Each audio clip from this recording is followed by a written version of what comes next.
Hello, friends, and welcome to Service of Change's Changecast, your podcast for change. I'm your host, Dennis Nappy II, with Service of Change, where small changes among the masses can have a massive impact around the world. Excited to be on the air tonight. Last week, we spoke with Lori Latimer about the release of her new book, The Art of Service, a collection of haiku poems. Been an exciting week as people have been giving us feedback. They're loving the book. We missed having Joel on the show just due to some scheduling conflicts we had, but he is back live with us tonight in the Changecast studio. I am so excited to bring him on the show. My partner in crime, Joel, the provocateur Schaefer. Let's hope his internet's working. Joel, how are you, my friend? I'm doing well. Hello to you and to all our one listener. yeah, our one listener out there. Well, to that one listener, thank you so much. We appreciate you and your support of the show.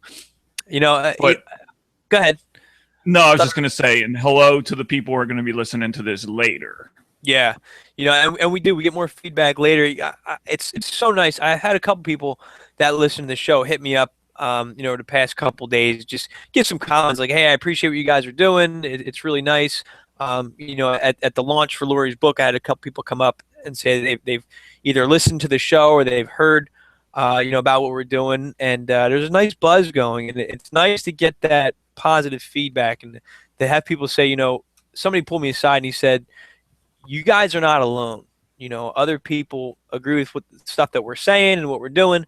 So I know we don't always hear the feedback, but it sounds like there is that message getting out there. So if you are listening, please share our stuff, or at least shoot us a message and say that you're listening, because we like to know that we're not just speaking to the dead air out there sometimes, So it's nice to get that feedback. But that was pretty cool compliments we got, Joel. I was yeah, definitely.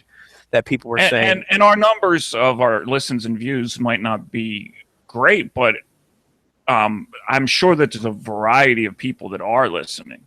Yes. And some shows do better than others, but I mean, for people that are just starting out, I think it's still promising. Yeah, it's a promising show. I was thinking about this today, about just service of change in general, and I guess 2013, it was like November 2013, roughly when this started, when I launched, my first book, Service. So we're about a year and a half in since Service of Change launched. I didn't start doing the podcasts until probably that summer, so summer of 2014. You joined, summer 2013, I want to say. Man, I'm lost. I'm all confused, Joel. It's okay. Was that last summer? You joined us last summer. I joined last summer of 2014, yes. 2014. All right, so it was summer of 2013. Yeah. I'm just trying to get everything straight in my head. I can't now. Now I'm totally lost. Sorry, listeners. I totally screwed that up. I think we've been around for about a year and a half, 2 years, if I do the math right in my head. Something's not jiving. But anyway, year and a half, 2 years. We've put out 5 books with Service of Change, and we're on, I think, our 50th, or not yet 50th. We're like 48 shows, 48 Changecasts that we've done. And every show, with the exception of that stutter I just did, every show gets better. Our guests have been incredible. Published authors, people out there that are helping in the community, mental health professionals, real people that are out there making a difference. So this sense of community is growing. Our show, Joe and I talk about this. I'm not trying to be humble here, but I'm not trying to sound conceited. We have a good show, and it deserves, I think, a bigger platform, which is what we're moving toward. But, so the more support we get from our listeners, the easier that transition will be. All you got to do is listen, like, and share our stuff, help our numbers grow. That's all we're asking you to do. But I'm proud of how far we've come, Joel. How about you? And I'm catching silence, so it's just me again. See, before we got on the show, before we came live on the air tonight, Joel was having internet issues. Now, I think I hear him buzzing back in. Joel, whenever you're in, just jump over and talk over me if you can hear me. Are you there? Okay. Losing you for a second, so I wasn't sure if it was me or you, but I think it might be me. I think it was you, dude, because I kept talking. The show must go on. I hope our listeners aren't too bored with our, once again, technical difficulties of the show. But that's the way things go. I was just saying, how excited I am and proud I am If you of can hear me, everything. Dennis, I'm going to try to log out and log back in. Okay, I hear you loud and clear. I don't think you're hearing me, so go ahead. But sometimes when I play this on the playback, I'm the one that people can't hear. But I think it's Joel that we lost. So go ahead, Joel, log out. It's all good. But I am proud and thankful of everything that we've accomplished so far, and looking forward to what the future may hold. Gotten some really good feedback to my readers out there and to our listeners to the I Am Human book that I put out for free at serviceofchange.com/I am human. And that's a personal project of mine. I've wanted to start writing this book probably for 10 years at least, based on some of my life experiences. And this is actually part one of at least a two-part series. So I encourage you to go to serviceofchange.com/I am human and read it for free. I promise you it's going to either verify some of the stuff you've already been suspecting, or it's going to at least pique your curiosity and cause you to question some things, and bring you down a very interesting journey, whether it's your spiritual path or just inquiry in your approach to life. It was a really fun project, a really, deep project for me. So I enjoyed it. And I'm looking forward to starting to write the next chapter of it, or I guess the next book. It's already about halfway done, so I'm working on the publication of that and getting that finished. So more to come on that, and that's going to be called Food for the Archons, and you can find those links on serviceofchange.com. Something else exciting going on in our world. I just redid a little bit of the webpage at serviceofchange.com. If you check it out, I figured we've got so many different things that we specialize in at Service of Change, and I'm trying to showcase everything. So if you go to the homepage, you'll be able to see. Let me see if I can pull it up for our YouTube people on YouTube right now. If you go to our homepage now, when you sign on to it, you will see a bunch of our articles, our current articles, sitting right there at the top of the page. Joel, if you're here, please talk over me. I'm just killing time because I don't think you can hear me. I didn't want to jump in. I didn't want to jump in and cut you off in the middle. So thank you. I've been back on for probably a little bit now. Well, I'm glad that we had this discussion, because I probably would have kept going until the end of the show. No, I would have jumped in eventually. Okay, I'll get ready to start singing or something. I did my first show. I think my first 7 shows were done with just me by myself. Yes. And it's a totally different feel, totally different vibe. And now when I had to just do that by myself, dude, I miss having you there, dude, for a couple minutes. I'm like, man, I got to talk by myself. There's no, it's just nice to have not just anybody to bounce stuff off of, but I always say you bring a great compliment to the show and stuff. Thank you. That's very flattering. I'm glad that your computer's working again. Your internet connection is good to go. But real quick, I have up on the page there. If you're following on YouTube, check it out, serviceofchange.com. If you see on the left, now as soon as you go to the page, you're going to see our most current Changecast right there. We put so much work into these Changecasts. I want everybody that goes to serviceofchange.com, regardless what they're looking for, to see the Changecast. There's some, and then by category, I have some Truth Seekers articles because they're pretty personal to me, and then our recent articles on whatever we're writing about. There's the officer safety article that I put up there a couple weeks ago. So you're going to get our top features and stuff like that, and then you can just navigate the menu like it's always been there. But this web page continues to grow. I'm not done, refining this and working on it. I have so many ideas, just not enough time to do it. Joel's Space is still on the list of things to improve upon and work on. He's been doing some YouTube videos and stuff, and I want to be able to highlight and showcase and link to Joel's stuff in a way that's easily and readily accessible, because we've been getting more and more attention on the website. So I want to be able to pull Joel's stuff in there too, because you got a lot of good things to say. Thank you. Yeah. So I am working on it. It's been so. You and I were talking before the show. I'm burned out, dude. I'm burned out. Where everybody's busy at work. I'm no different. I'm in front of a computer all day. And then when I come home, it's got the kids. And then plus in the last month, I think Service of Change put out 2 books, so that's taken a lot of time and energy to get those out and to promote them and to launch them and stuff like that. So, and on top of that, the weather's nice. And I come home and I'm like, well, I could sit down and do 2 hours of work, or I could go play outside with my kids. And I choose to go outside, it's nice. And as you should, because Yeah. keeping your spirit strong and putting that good energy into your family is going to pay dividends Right. for And what it we're already, doing anyway. You know what I right. mean? Absolutely. Absolutely. But, I'm constantly trying to find ways to create more time and more content for Service to Change. I want to keep the content going. So many times I have an idea of something I want to write about, and if I don't get to it immediately, within 2 days, other sites that I follow have like the same article up. So I know that we're going in the right direction. It's just timing and support. So we say this all the time. We're always looking for writers. Yes. People that want to write for the show. If you have ideas on ways that we can enhance our website, our blog, the podcast, if you want to go out and pull audio clips for us, I don't know, talk to us, hit us up. We're open to suggestions. We're trying to promote the small changes among the masses have a massive impact around the world and that positive social change. But we're also running an online radio show.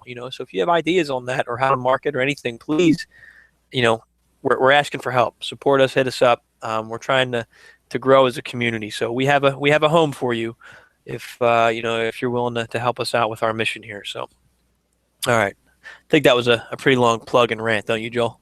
No, No, I don't think it was a rant. And I know rants. Trust me. Yeah, you do, but you're ranting less and less. I'm seeing. I am. Well, I'm. What I've done is I'm starting to, as per your suggestion, Lori had kind of suggested this too. Like through the video logs that I'm doing, the YouTube, I'm recording myself. I'm channeling some of that energy into that. Yeah. And I'm writing also, so a lot of energy gets put into there, and I'm talking more specifically with specific people rather than just throwing the ideas out there. I'm seeing less of your normal provocateur rants and more thoughtful. I don't know if beneficial is the word, but like positive or reflective. That's a good word. Reflective stuff that you're putting up there on Facebook and stuff. And the thing is, like, I don't think that other stage was necessarily wrong or bad. It had its reason. So I kind of needed to, and I think this is a good segue into our topic. Because we want to talk about fear, anxiety, and stress, and fear and anxiety and stress are multi-factor phenomenon. In other words, they involve lots of different factors, whether like what causes them as well as the ways to deal with them. There's multiple variables in that. So when I wanted to express myself and wanted to explore and wanted to communicate with other people and connect with other people, I didn't necessarily know how to go about doing that. And only through doing it and maybe not doing it the optimal way could I learn that and maybe get some of that energy out, get some feedback, even if it was negative feedback. The negative feedback was helpful. So it's easy. It might be easy for other people to say, well, you should have known that wasn't the best way to go about things. But I don't know. And even in of itself, maybe that needed to happen. You know what I mean? Maybe there was some value in that. And I'm not going to segue, by the way, Joel. I just got to throw that in there. I want to jump in real quick before we get too far away from it, because you said it right there.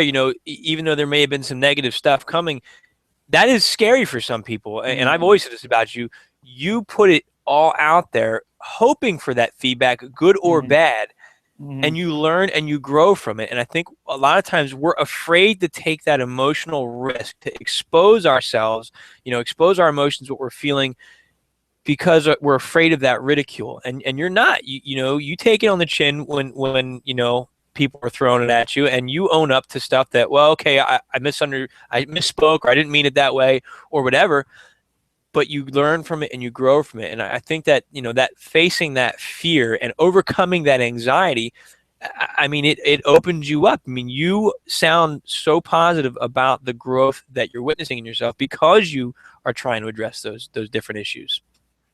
And absolutely. And I think that's what we're taught, I think, in our society. That's a society that, when we've talked about this many, many times, that's focused on short-term fixes. It's focused on products, buying goods and services that are going to fix our problems, that we often look at like something like fear, which I think is a spiritual phenomenon, for lack of a better word.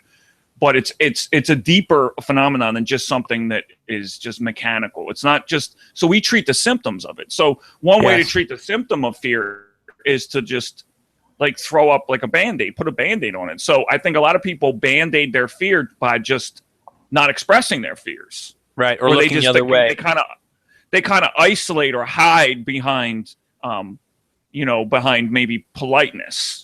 And I don't know how to do that. There was times when, I'm learning how to do that, but I didn't know how to do that in a way that would work for me.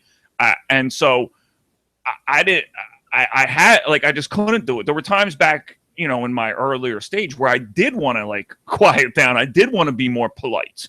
Right. But these energies that were swirling around inside of me, like they had to come out. It wasn't going to work to clamp them down for other people. And I'm kind of glad that it wouldn't work to clamp them down, because I think that they would have festered underneath me and they would have came out in other negative ways. And they fester in a lot of people because they're afraid to, so many things we don't realize.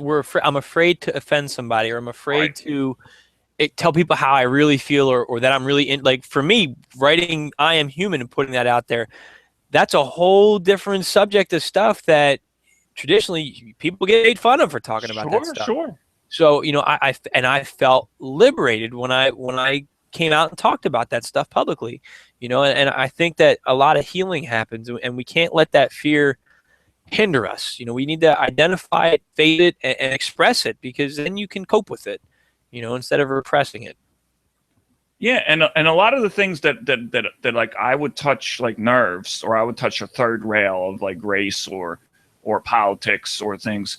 And the reason why, my true motive behind it, there were times when I was defensive, and I'll admit that I was defensive because certain things I saw going on. But in reality is that I wanted to continue, and it might not seem that way if somebody just saw a snapshot of some of my posts where they were angry and defensive. But I was really trying to deal with that anger and defensiveness because I truly care about all people. Right. To the extent that I can. I'm not going to be a crusader. I'm not going to save the world.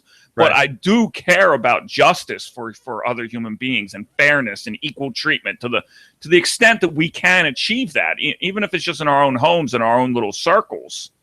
I care about that deeply. So I had to address these feelings that were coming, because I didn't want to be driven into hatred, because fear can turn into hatred. It absolutely can, because you had that, it causes all this anxiety, and then you want to avoid it, and then you want to fight it to make it go away, and it becomes a hatred. And I've always said that about you, is that you work through your stuff publicly. You put it out there. Yeah. Here's what I'm expressing. I want to understand why I'm feeling this way, or how I feel this way, or why someone else does this. And I guess I'm going to succumb to my fears here.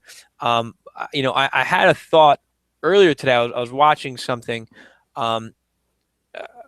about these younger kids posed. Some young white kids went to the prom, and they posed for a picture holding rifles and the Confederate flag, and it's gone viral, and it's upset a lot of people. And something was said, and I'm not going to get into this right now because I'm not prepared to have this discussion. I'm going to give in to my fears, but it was a racial statement that bothered me, and I wanted to explore that, but I'm afraid. I'm not going to lie to you. I'm going to allow my fear to keep me quiet at this point in time, because there's that fine line that we talk about, and I've fallen for this, between being racial and racist. And when you talk about something that's racial, that's still a sensitive subject to some people. And because of that fear, I think, and I didn't realize I did this, because I'm always a proponent of recognize being racial, and it's not always racist. But I came at you with something like that, offline. We had a discussion about that. And then I went back later and realized, you know what, man, I didn't take my own advice. Joel was talking about something racial. He was not expressing a thought that was racist. So I fell for that trap, because it's an uncomfortable subject for people, but I'm always saying we need to be able to have those discussions, those open discussions, which you and I can have. We've had those open dialogues about stuff that is traditionally uncomfortable. Hey, you've come at me with, not come at me, but come to me with, hey, Dennis, I didn't really like the way we did this. And I've been like, hey, Joel, I didn't like that. And it's uncomfortable, in the initial startup of it. But because we care about the show, we face that fear and move forward. I know I'm going in a lot of different directions here because I'm uncomfortable. You hear me stammering, though. It's fine. But I think in your defense, and this is something that I want to talk about in terms of fear, is that there are definitely healthy fears. Because fear isn't always bad. Fear is just a message to do something or not to do something. It's like it's a signal. Mm-hmm. You know what I mean? It's like part of a program. So like a lot of people don't have the energy or the time or the patience to analyze where is this message coming from? You know what I mean? Like, where is it coming from? A good place? And obviously it isn't just these places that these messages of fear originate aren't always just clearly good or clearly bad. But I think in your defense, you don't want to hurt people. Right. You don't want to hurt people. I am more willing to hurt people because I think I'm going to help myself. But that's a tough little calculation to make because I'm looking longer term. I'll help more people if I attend to these things, even if I ruffle a few feathers in the short term.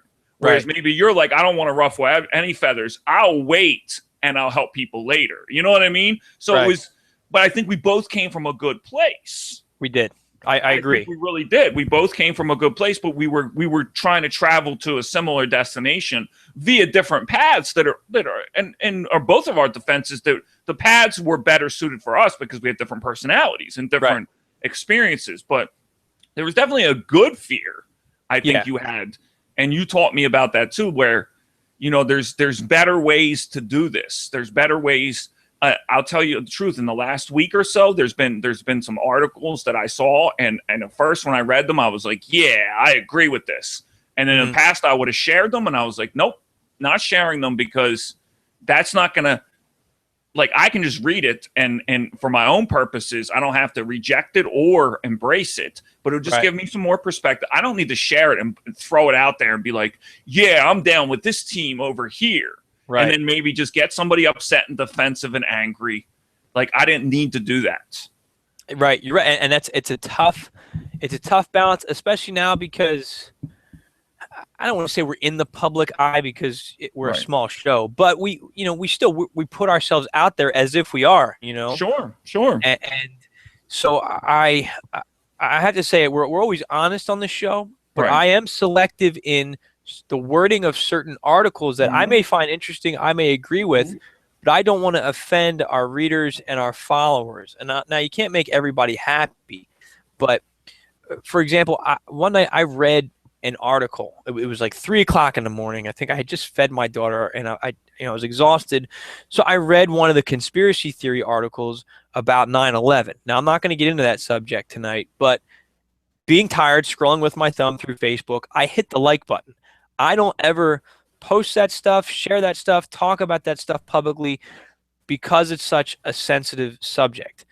Now maybe in the future I may get into that a little bit, but at this point, I'm not going either way on it because it's a sensitive subject. A lot of people were personally affected by 9/11, so I just don't want to touch it. Sure. Getting back to the point of my story, though, a friend of mine through law enforcement emailed me the next day, angry. He's like, "Are you serious with that crap? What are you thinking about? Like this is not like you," and really, telling me how he knows people that were there, and I'm like, "Whoa, dude! I read the article, thought it was an interesting perspective." Didn't mean to hit the like button because I don't like to go there, because it's so personal to people. So it's a tough balance, though, trying to be that neutral party.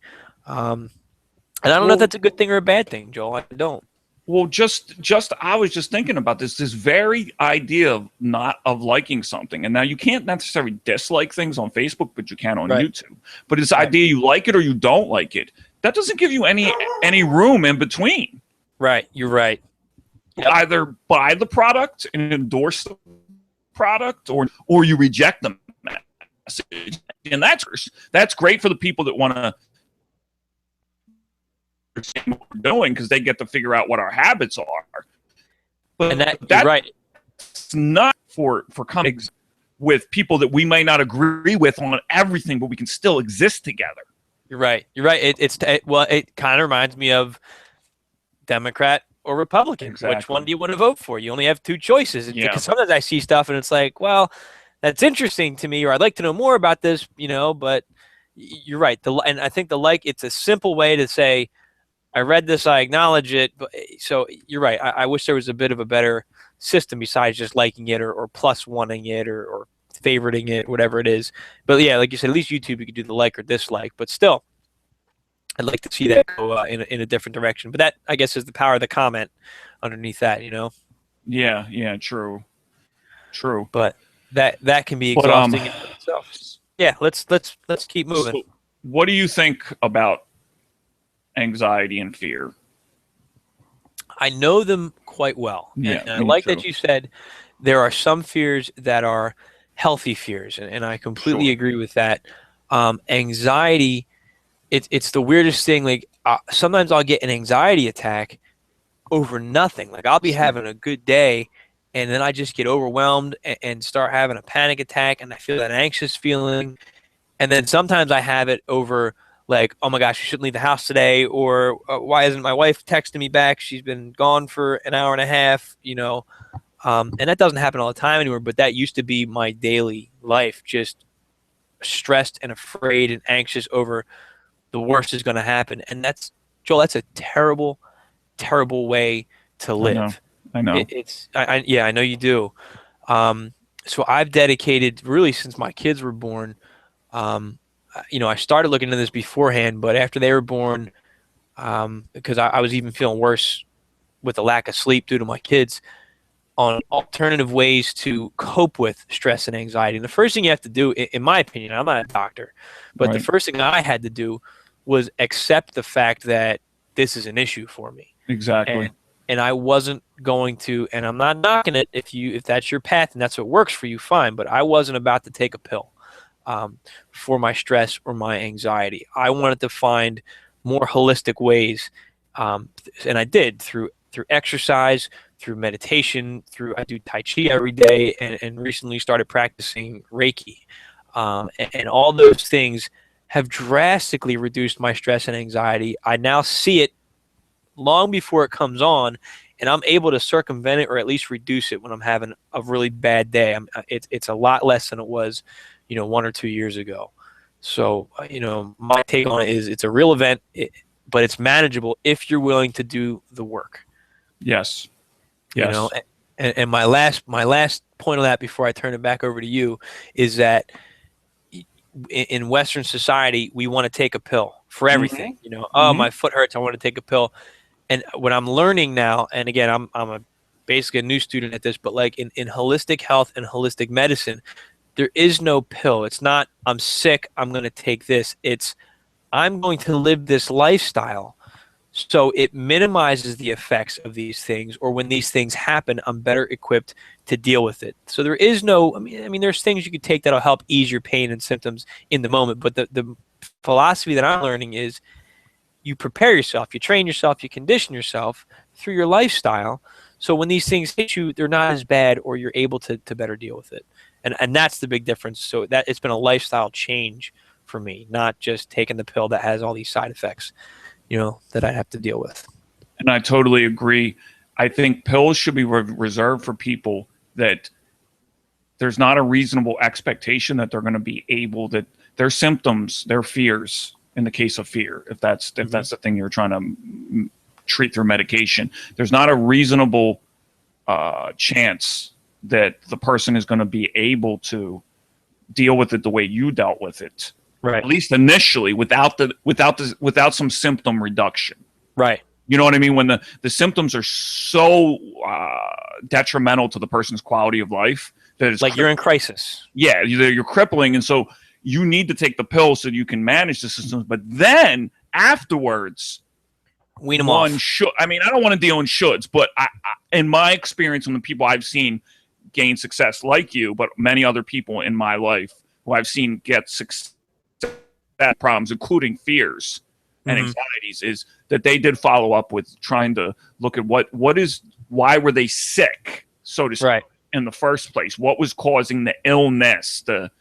What was causing the disruption? the disease in the first place that led them to have the symptoms. Mm-hmm. And again, it's that personal reflection. It's that know yourself. I say it all the time. Have you ever taken the time to sit and watch your thoughts? Mm-hmm. And really pay attention to them, especially when you start getting angry. What you're going to realize is you will start noticing your triggers, and you're going to start noticing, oh my gosh, I feel anxiety coming on, and I know sometimes it's the next 5 minutes. Sometimes I have a 5-minute warning. Sometimes I have an hour warning that, oh, this is going to get bad. And I'm able to either go take a walk, stop what I'm doing, and you experiment with different things that might help you reduce your stress. Sometimes I just walk away. Sometimes it's just a matter of me jumping on Facebook for 5 minutes or watching a YouTube video or listening to a song, you know. But when you pay attention to your thoughts and your feelings and really pay attention, and I've kept journals, I've kept track, through calendars and things of when I'm getting these feelings and what's worked. Really analyzed myself, and I've learned a lot. I know when I'm getting upset, I feel it coming on, and I'm able to circumvent it now because of these techniques I've been practicing. I highly recommend all of those things. Well, I think we talked about consciousness in the one show, and I think we talked something similar to what I'm about to say in terms of,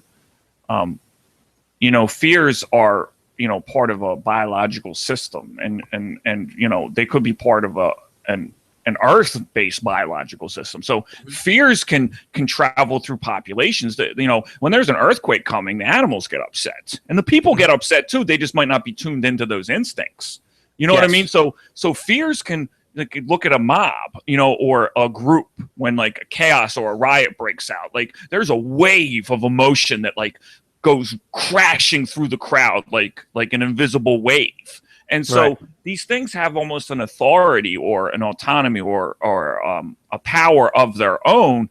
And in Western culture, we've emphasized the self and the individual choice in the individual moment so much that the inputs I got growing up, and there is some value to this, and I'm sure you got it in the military and in the police too, where in that moment be strong, or in that moment seize the day, or in that moment don't do the wrong thing, in that moment make sure you like be the hero, like rush to the aid, or if you're going to be angry, don't throw that punch, like and that's valuable. But for a lot of people, the forces that are leading up to that moment that include fears, they're going back, the causation could go back years, if not, you could maybe even argue it goes back to your ancestors.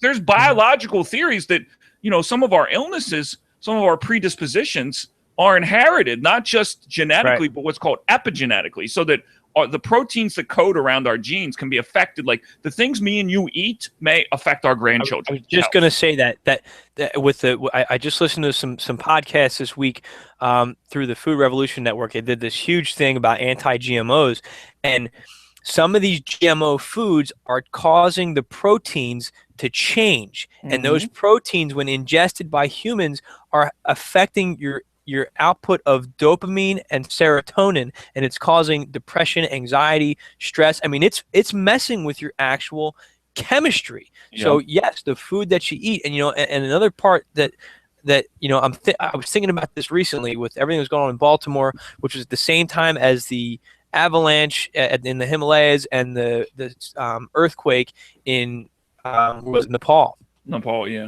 We have all this stuff going on, and I feel that we are influenced by forces we can't see. I mean, 99.9% of the stuff in the universe we can't perceive with our best science. We're blind to. Maybe it's 97%. We can't perceive most of the stuff that's out there. The Earth's electromagnetic. We're electromagnetic. That stuff changes us and influences us. The Institute of Heart Math has done studies on this stuff. They can measure this stuff. A day prior to 9/11, their sensors went off the charts.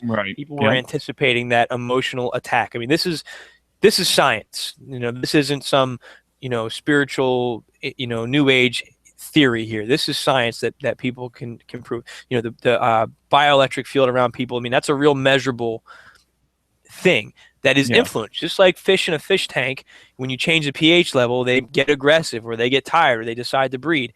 There's stuff in our fish tank of an earth around us that affects us, that impacts us. So what I want to find out is because I started doing some research between natural disasters, looking at the big ones, the tsunami in Sumatra, the tsunami in Japan, and this most recent one, and civil unrest. And what I was finding was, yeah, we had the wars in Iraq and Afghanistan going on during the Sumatra tsunami. And then in 2011, we had stuff piping off in Libya and Syria and all that stuff. And now we just had this earthquake in Nepal, and we have all this civil unrest going on in the U.S. Now, the flip side of that is there's civil unrest going on all the time, and I'm sure you can make that argument. So what I would like, if you're out there listening and you're a better researcher than me in these fields, I'd love to hear your data. I'd love to hear your information. It's just something I'm curious about. But I know this stuff affects us collectively. I'd like to know more about how it does, because if we can understand the relationship of that, we can better navigate the world. I mean, that's what got destroyed from the Aztec and the Maya. A little bit of the Maya calendar talks about that. Their relationship to the universe and our position within the solar system had an impact on you based on the day that you were born. It's not just that, horoscope astrology. I mean, there's a real science behind that that's been lost. And I think we need to start to understand that to better cope with our anxieties and our fears and prepare for it. And then it was long-winded, so I hope. No, that's okay. But listening to you, one of the things I thought of was, I don't know if you've ever heard of this, but often when a woman is pregnant, her husband or her boyfriend, the father of the child, and she gets that nausea that accompanies pregnancy, the man will experience that too. Yeah, and the sympathy, psychosomatic or whatever. But what I started to think of was that sometimes humans get the rep for not being good people. But I think perhaps we're wired to actually be empathetic, and to be empathetic to things that are going on across the world. So when there's suffering going on across the world, we feel it. Yes. And in my experience, it's more anecdotal, but some of the most well-meaning people are the ones who get the most anxious. And then they can turn and do destructive things because they don't know what to do with that energy that they're absorbing. Like the world is overwhelming to them, and they want to help everybody, and they feel everything's acutely. I'm sure you go through that. I go through that. People are sometimes called empaths. I was just going to say that's exactly what I was going to say. I was on a show a few weeks ago with an author, Jerry Buse. Jerry, I'm sorry, I'm pronouncing your last name wrong. But she's on Revised Reality Radio. Fantastic host, fantastic show, just a lovely woman. She's a very strong empath, and we had a lot in common. We talked about what it's like for us to walk into a room and we feel people's anxiety, their fears. She actually picks up on physical pains that people are feeling. Wow. I mean, she's very connected. I've dealt with this my whole life, people's emotions. So when my wife was pregnant, that was very tough for me because I felt all the stress and anxiety that she would feel when she would have those moments, those emotional roller coasters. And with my kids, when they were born, they were just these balls of energy that I was trying to fight off, but I was feeling their fears and their angers and their frustration as little babies because they were dealing with different issues and stuff. So that was and I knew that what I was feeling was coming from them, but I couldn't shut it off because I had to be so close to them. So yes, we do have that ability to perceive and I mean, we're interacting when we're around each other. Our auras are connected. That's energy. It's a wireless system, basically. Yes. And some of us are more sensitive to receiving that, just like a baby monitor, used to pick up old cell phone calls and stuff back in the day. Not cell phone, the wireless phone calls back in the day, So our frequencies cross that way. It's tough to cope with that. But like you said, there are people who have good intentions, myself included. But when I'm in public or somebody else is too fired up, that turns to anger for me. That definitely turns to anger. And I want to snap and I want to scream. I want to fight. It's hard, Joel. You're right. You're absolutely right. But what's the name of what we're doing? It's called service of change. And throughout all the spiritual traditions, going back to the dawn of time, they've talked about service to other human beings. Right. So that directing that compassion in a way that's intelligent and smart. It's not just people have to be careful because they can't just go out and rescue and crusade, because then they can enable people, or they can maybe not get their own needs met. So it has to be done carefully and in a measured way. But to direct those energies towards positivity, towards like, and I know what's like to like, I'll go into a room and I sense all that stuff, or even just dealing with customers. And a lot of times I just don't, like, my boss wants me to just get in and out, but I do the best when I'm patient, and I try to be strong, but also, you know, in case I get some negative energy from the person, because often I get negative energy, and just don't take it personal, just deflect it. Like, have a shield against that negative energy. But if I sense that the person will meet me part way, and they can feel like I can communicate with strangers in a way that I don't know you, and I'm not going to like, and I'm not even going to say that I know that you're going through something today, but I'm going to throw out this energy that says, at the very least, I'm not going to be trouble for you. I'm here to provide a service for you. I'm going to try to be kind to you. I'm going to smile to you. And that's I'm not the going to. healing.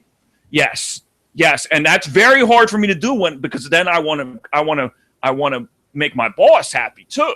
You know what I mean? So then sometimes I'm like, I don't have time for this. Like, come on, get to the door. Like, give me your money. You know what I mean? And I went through that as a cop, man, and that was hard for me because, like I said, I hated making arrests because I would walk in and go, wow, this person's really going through something, and I have to say, I had far less need for arrests, or far less need for violent arrests, because I understood this person's got an issue, and I know it's also a feeling. I can't explain what the feeling is like. It's not that I can tell if someone's lying to me, but I can tell when they're not expressing what they want to express. So I'll keep pressing until I feel what they said. And once they get that out and then they hear what I had to say, that's the healing that has taken place right there. You know, like when I was a rookie cop, I had this woman, and she was older. She was saying she was going to kill herself. Her family called us. They wanted us to take her out. She was, you know, not quite bedbound, but she was laying in you know, a hospital bed in the house. They signed the paperwork, and my trainer at the time, he told him, he said, look, once you sign this, she's coming with us no matter what, even if we have to drag her out of here. And like, we walked in the room and she's cussing us out. I said, give me 5 minutes with her. And he was a good guy, but I know he was thinking, okay, rookie, let's see what you've got. And I sat down, and she had a picture of a dog, you know, one of her dogs. I said, oh, I got dogs too. And we started talking about it. Within 5 minutes, she was like my best friend. And then her daughter walks in, and she snapped again. Get out of here, yeah. I got her in the ambulance without a fight. I went to the hospital. I rode in the ambulance with her. When that was all over with, he's like, I've been doing this for over 10 years. I've never seen someone talk someone like that down before. Never. You know, so I was like, oh, I was just feeling what, and I couldn't tell him that. Because you could empathize. Right. That's just it. I had that emotional connection with her. You know, and anybody can do it. You just got to learn to listen. You got to learn to feel and learn to listen, but you can't do that until you understand your own feelings. Exactly. And we have to not, we don't have to do anything, but my suggestion, or what I try to do, is to not suppress my own feelings, not to label them as weak. I mean, they can be weak, but they're not inherently weak. You know what I mean? They're not always weak. And weak's okay sometimes. I mean, the full range of human emotions is what makes a healthy person. But I got the message growing up that you just want to suppress, because my parents, they had good emotions, and they were good in many contexts. But in many contexts, they allowed these what got called by the people around me, by the other people I was looking to for authority and for guidance. They would look at my parents and be like, they're soft, they're too compassionate. You know, like my father wasn't ambitious enough. You know what I mean? Like all these, that he was a pacifist, so he was passive pacifist, and other times they were incredibly loving, and I'm glad they made me that way. But so I started to go to the other extreme, where it's like, you know, sadness is weak. I'm not going to be sad over anything. You know what I mean? Don't ever be sad. That's weakness. You know what I mean? Like, only help those who can give me something in return. And it's not that I would try to manipulate people, but I was careful. Like, if somebody wouldn't reciprocate, I was like, okay, well, you're not getting my help anymore, because this is a dog-eat-dog world. Like, I wasn't trying to exploit or take advantage of people. But you weren't going to waste your time if you weren't going to get it. Exactly. Like, that was my boundary. I was like, I'm not, like, totally without any, like, I did enjoy being a good person, but I was like, I styled myself kind of like a favor for a favor, like, like the mafia or something. Like, make sure that you're scratching my back too on the other side of that. Right. No, and I hear you. I mean, I was in that mindset when I came out of my initial training as a soldier. I allowed that mindset to completely take over because I was like, well, I might go to war one day, so I need to really be the best soldier I can be. So I bought into that whole mindset where I won't cry. I remember being at my best friend's funeral back in '98, and I couldn't cry at that point because I was so locked in, and I felt it deep down inside. And I shut all this stuff off for a long time. And it was like, I said it when I was on Jerry's show. It was like going through the world with my eyes closed, So when I finally opened back up, it was really, as I was starting to leave the police department, like my last year on the job, I really started to open up again. I was like, wow, and then it overwhelmed me because I got hit with so much negativity and sadness and stuff, and I had to find my filter again. But I was going through the world blind, man. I can't imagine going through. I mean, I navigate through my feelings in this existence. That's what kind of leads me and guides me. Yeah. Well, not to cut you off, but just listening to the sad thing that I reflected on that soldiers and sometimes people that live in really bad environments, whether it's because they live in crime-ridden areas or they've been abused or they have addiction problems or mental health problems, sometimes they have to embrace that ethic or they won't be able to survive. Yes, they have to. So it's not so much that it's hard to talk about because I think the military could allow a little more emotion, just like police officers could allow a little more emotion sometimes, but often, especially. And I need to distinguish between police officers and the military. But sometimes military, especially when they're actually at war, they almost have to shut that part of themselves off. Yeah. And you would know better. This is secondhand. This is not obviously my personal experience. But right. So it's sad that it's like in order to get them to, that's why maybe we should go to war less and only for good reasons. Because we almost have to train people in order to survive, that they need to, at least for the duration of the war. But then, and you've talked about it, but then turning the emotions back on once they're out of danger. We don't teach them how to do that. We don't teach them how to do that. But even as a cop, I mean, I had to turn stuff off as a cop. Yeah. I had to learn to laugh at stuff. I mean, I remember going in people's homes where, they show up at mom's house and find mom dead on the floor in a pool of blood. Like, seeing that day in and day out, you have to become cold and you have to be able to laugh about some sick stuff with your buddies in the car. Otherwise, it's the opposite. You go home an emotional wreck. You'll have to quit eventually. Like, I see people dying every day. I'm there. I'm the first face people see when they collapse in my arms because we just had to tell them that so-and-so died or so-and-so was murdered or, they had some kid had to watch me take dad out who was, OD'd on heroin. Like, just, it's bad. So if you don't learn to laugh about it, joke about it, and sound cold and cruel, you're gonna end up taking your own life. It's that depressing. I mean, you see some messed up stuff, man, and that was hard for me when I left. And I was like, well, I know how bad the world can be because my perspective of the world was every day I saw the worst case scenario. So to me, this happens every day. So why wouldn't I be prepared for the worst? And you got to find that balance again. It's hard. It's really hard. And you know what's so funny, not to change the topic of the show, but I think this just in the whole cop versus, minorities in bad areas debate where you have people who are basically having empathy for one or the other. There are people that have an empathy for both, but the reality is that both types of people, I mean, there's obviously lots of variation along the line, but in extreme cases, there's cops who are being hardened to the realities that they're facing, and then they're coming into contact with people that live in neighborhoods who have been hardened to their situations. Exactly. So they both need empathy. Yes, they both need empathy. Right.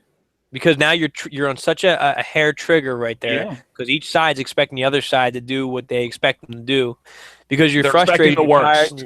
Yes, and they get it when you expect that. I mean, I think about it like, when you have a friend or somebody or a client or somebody you deal with that just always pisses you off, and you always put the smile on, or that student that's always the one that's getting in trouble, and then one day they just say something slightly out of line, and you go over the top and you overreact, and they're like, I didn't do anything, but it's always you, or I'm always expecting it, Everybody's on edge, and that comes down to anxiety and stress. And until we face that anxiety, why am I so stressed out about being a cop today? Or why am I so stressed out when I see the police? How can I deal with that healthily? What's a a helpful way for me to deal with that where somebody's not going to end up getting shot, beat up, or locked up? And those are the discussions that we need to have, but it starts with that looking at yourself and taking an honest look at yourself. You may hate yourself in the process for a little bit and saying, oh my gosh, I've been a total jerk. Yeah. You gotta own it. You gotta own those mistakes. You gotta own those views that if you don't care for the way a particular culture stereotypically behaves, that's fine. Right. But if you're treating people poorly because of that, That's you need not to own fun. that. Right. That's not fun. Right. No. So you need to own No. that, and you need to move past that, because you need to ask yourself, are my actions going to help this situation in the long term, or are they going to further this divide? They're going to fuel the fire. And that's what everybody needs to be asking themselves right now. But again, it starts with, what are my own anxieties and fears, and what's the long term?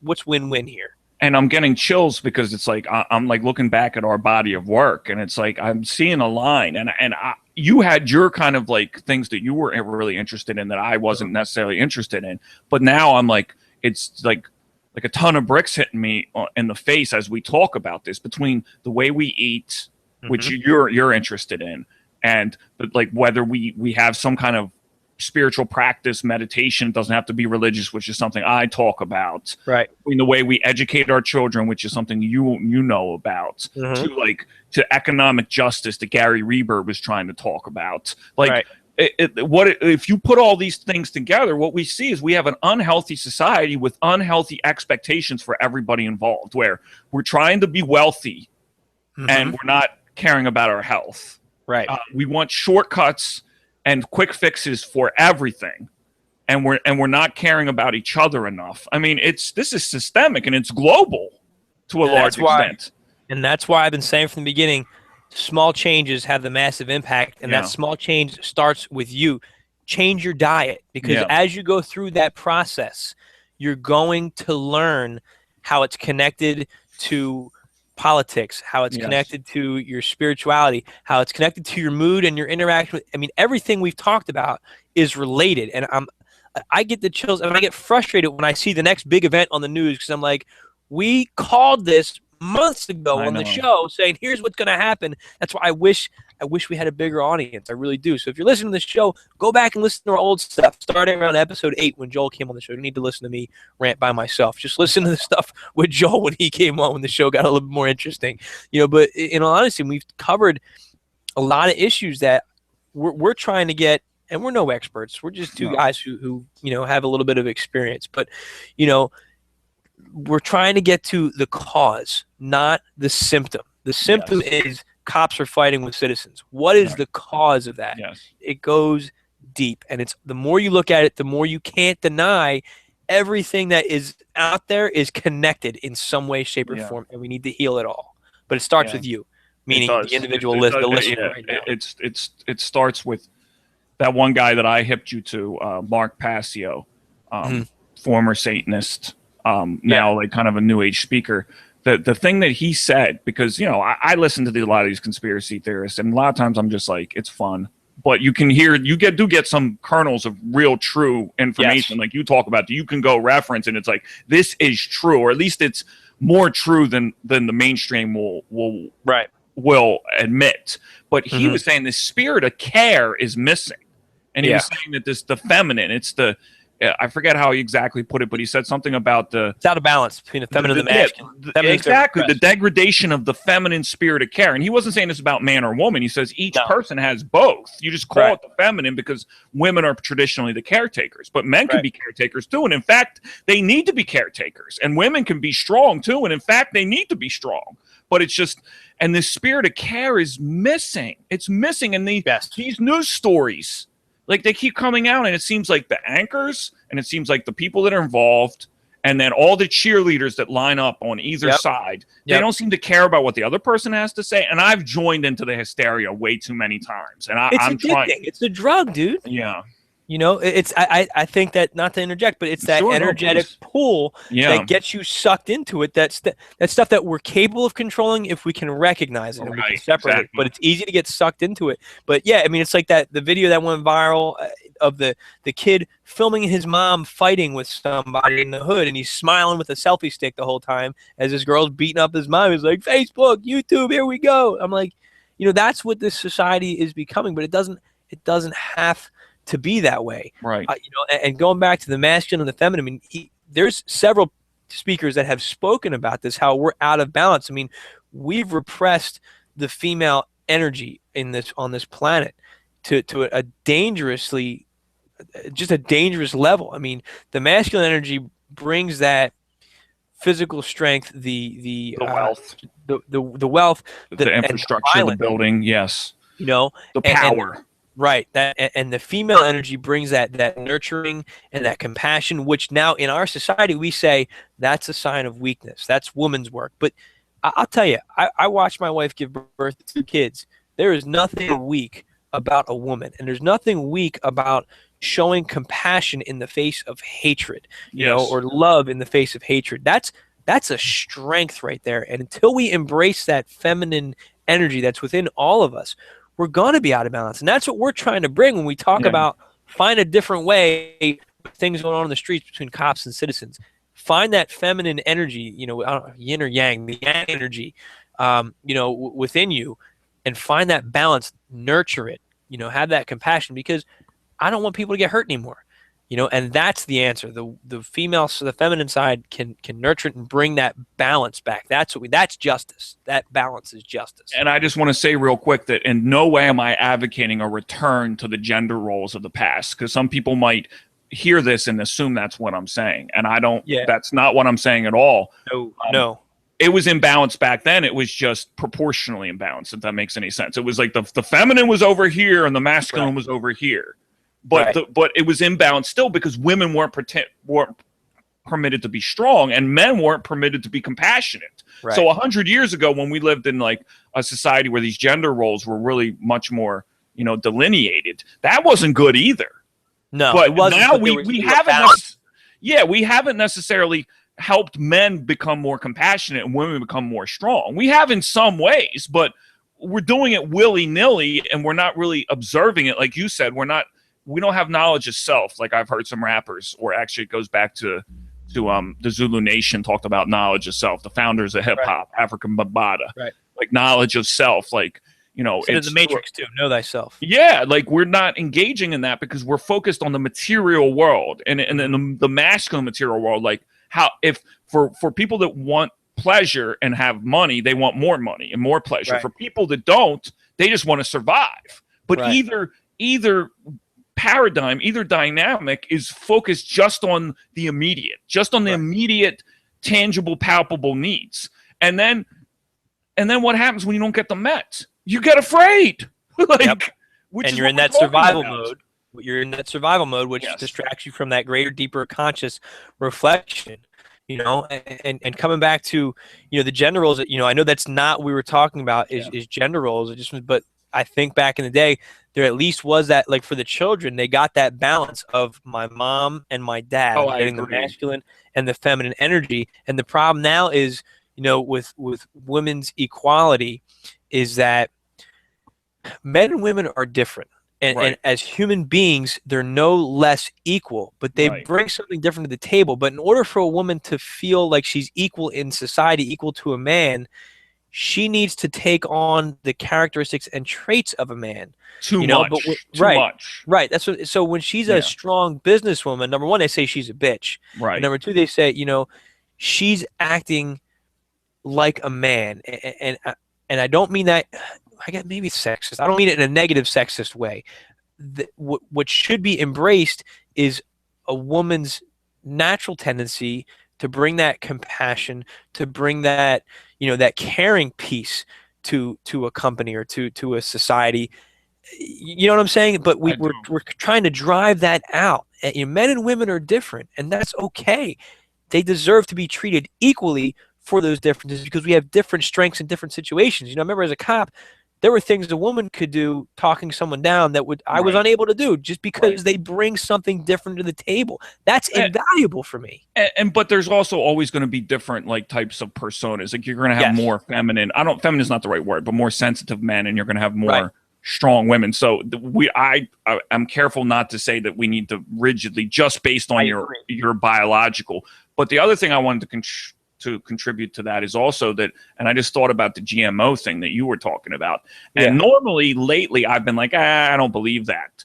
But what I just thought of when you were talking about the businesswoman, I thought that no matter how she acts, she's going to enter an environment. And not all corporations are like this, but most of the corporations are a masculine environment. And I'm not just saying masculine in the sense that they're men who are in power. I'm saying that this whole idea that we'll put out this GMO food before we truly know what it's going to happen. And you think about the way a father would tell his son traditionally, like stereotypically, a father would be like, "Oh, get out there, you know, you might scrape your elbows." Where a mother might be a little more cautious.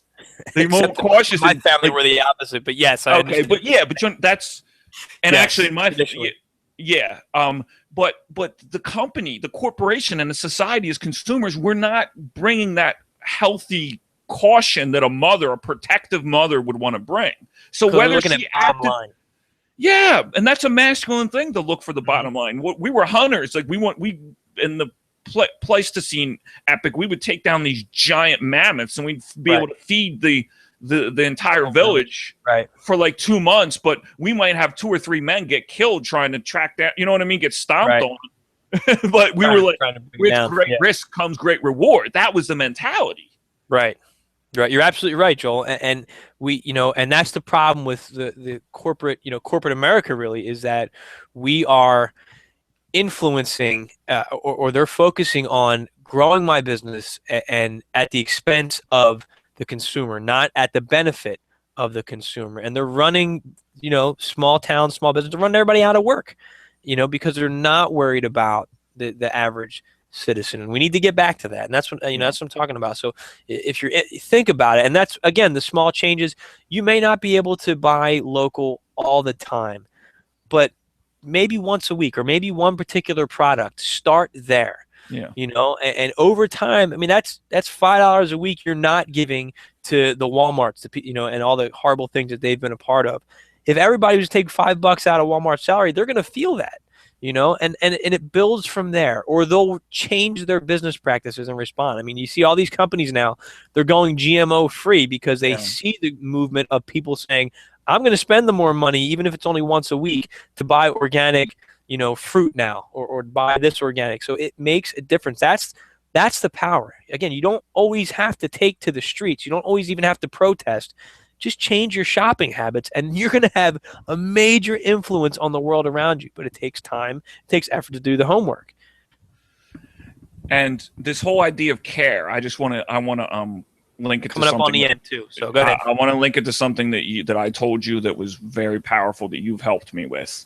The idea of tactics and strategy, as masculine as that may appear, because it comes from a military and police background. If you apply it in a way that it's not related, like if it's not in the context of actual combat, although it can be, but if you apply it to just think before you act, that's the feminine care in a sense. That's caring, of like being patient, being present. Like we don't have to rush through everything. Like I'm driving around the roads, and I used to get road rage, and I got to the place where I would only get road rage if someone was riding my ass. But even now, I've gotten to the place where I want to get angry at the person behind me, but now I just get out of the way. Because they're living in that insanity that somehow getting home like 1 minute early, but risking my life and their life, and also causing fear. Like we talking about fear, they're causing fear in their own heart because they're afraid of not getting home in time. They're hurdling their 2-ton machine faster, which is going to cause them to have adrenaline. Then they're scaring me. They're scaring the pedestrians. They're sending out these shockwaves of fear out into the world, and all for what? To get home a minute sooner. And like, you're absolutely right. And by you moving out of the way, you're no longer contributing to that negative fear output. And if you've read I Am Human, where I talk about the benefit to certain things that are out there of that fear, like I said, you don't have to fight anybody. Right. Just get out of the way. Go in a different direction, and you don't experience the road rage. You don't experience the anger. I hate when somebody's on my rear end. I move over, and they go, and there's no fight. There's no conflict. For a minute, I might be like, "Look at that jerk," and it's over with for me. But I've had the instances where I'm going to be stubborn. I'm going to, now I'm going to go slower. Why? Yeah. Why? And that's why I avoid the highways. Every chance I get, I take the back roads. My wife says it takes you so much longer, but I feel so good when I get there because That's I'm not a small change because you're impacting that grid, that energy grid you were talking about. You're impacting it positively because if there are dark forces that want us, to feed off our negative energy, we're feeding right into their plan. And that's what I've heard. That's the first thing I thought, because if I curse at the person, even if he wants to pretend he's not scared, he's going to be scared. And even I want to pretend I'm not scared, I'm going to get scared because it's still there. Yep. Yeah, it's adrenaline. It's turning to anger. There's still fear. It's still the same, because what if he gets out and shoots me? Well, I'm not afraid to die, but my body's afraid to die. Right. You're still You're still vibrating at that level.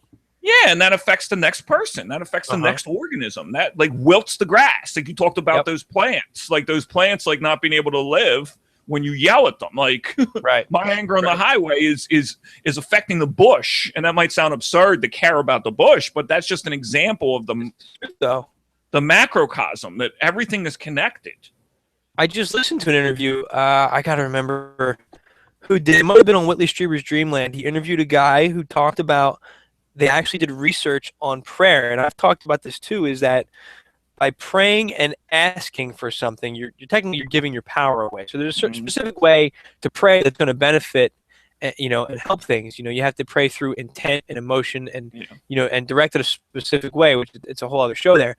But people that were praying appropriately just for the overall health of the plant, as opposed to let the plant get more water or whatever, they saw healthier growth in these plants that were getting appropriate prayer, as opposed to plants that weren't getting any prayer, as opposed to plants were getting specific directed prayer. Dear God, please help this plant's leaves to heal or whatever, as opposed to the people that had this specific way of praying to benefit the plant. So it's, like I said, this stuff is measurable. It's being done.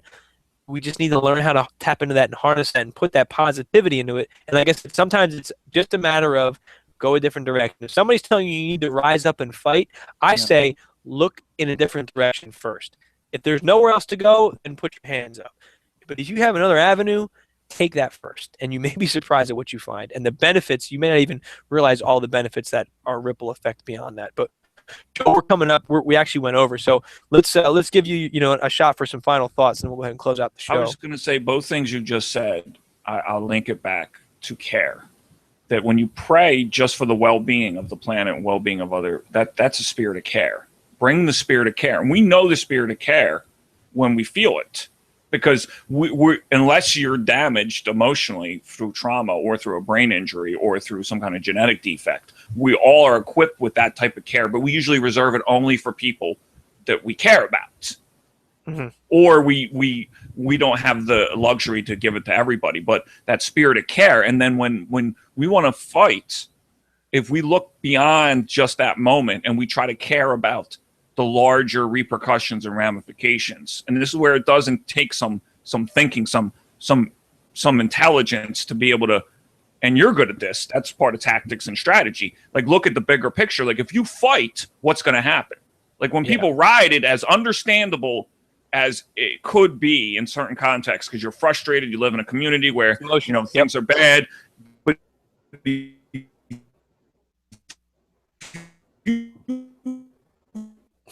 losing you, Joel. Prescriptions, and then everybody calls you a rioter, and then they don't want to help you make your neighborhood better because they think you're violent. You got to be able to care about the next day or the next moment, not just that moment. You have to care in a longer term way. So you have to care about the future. Like I said during this, you may win the battle, right? But what's going to happen with the war? And I said this after Ferguson popped off. You may win this battle, but by getting violent with police, you got to understand. I'm going to use this term. I don't want to use it, but quote unquote, your enemy. Know your enemy. Rage Against the Machine said that. Know your enemy, because how are they going to react? With more cops, more guns, more armored vehicles, everything you're trying to prevent. By you getting violent, you're poking a hornet's nest, as opposed to, again, like Martin Luther King. He had those peaceful marches, those peaceful protests.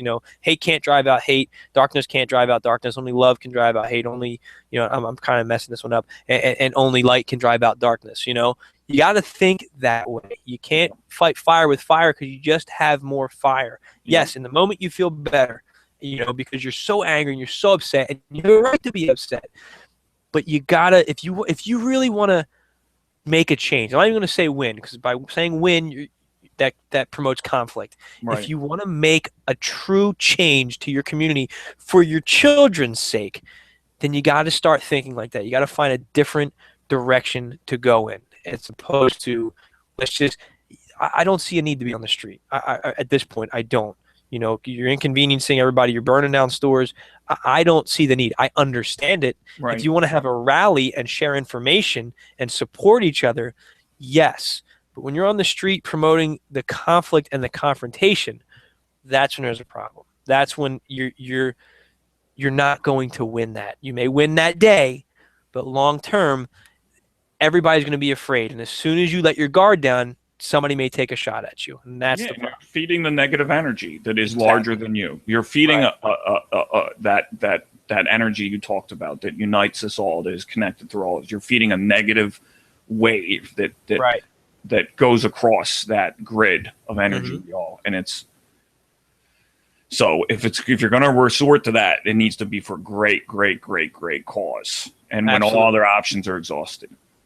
Right, when you're backed into a corner. Yep. So.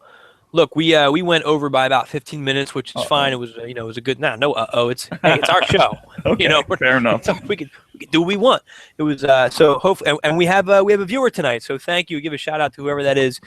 Hit us up, man. Let us know what you thought of the show. Please share our stuff, and like us on Facebook, facebook.com/Service of Change. Twitter, we got Dennis Nappy II, NAPPIII.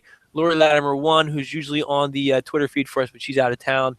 And we have a @Service of Change Twitter account as well. Check us out at Truth Seekers, @TruthSeekers, TruthSeekers. Please like and share our stuff. That's a great way to support the show. Also, please consider, if you're enjoying the stuff we're talking about on the spiritual side, my book, I Am Human, go to serviceofchange.com/I Am Human. You can read it for free. It's a quick read. Real short book, but I guarantee, if you're digging what we're talking about, that'll hit you there. And if you're more interested in the social justice type of stuff, check out my book, Service. It's $2.99 on Kindle, and I think it's around $19, $20 on Amazon.com for the paperback. But check it out. All these ideas, all these thoughts, that's where they're coming from. And it's a great way to support the show. And help us grow this movement of change. So please check us out. On behalf of Joel and myself, thank you so much, to our listeners and supporters, to our viewer tonight. Thank you very much for being a part of the show. I hope to hear from you. Please remember that small changes among the masses can have a massive impact around the world. Be that change. Thank you.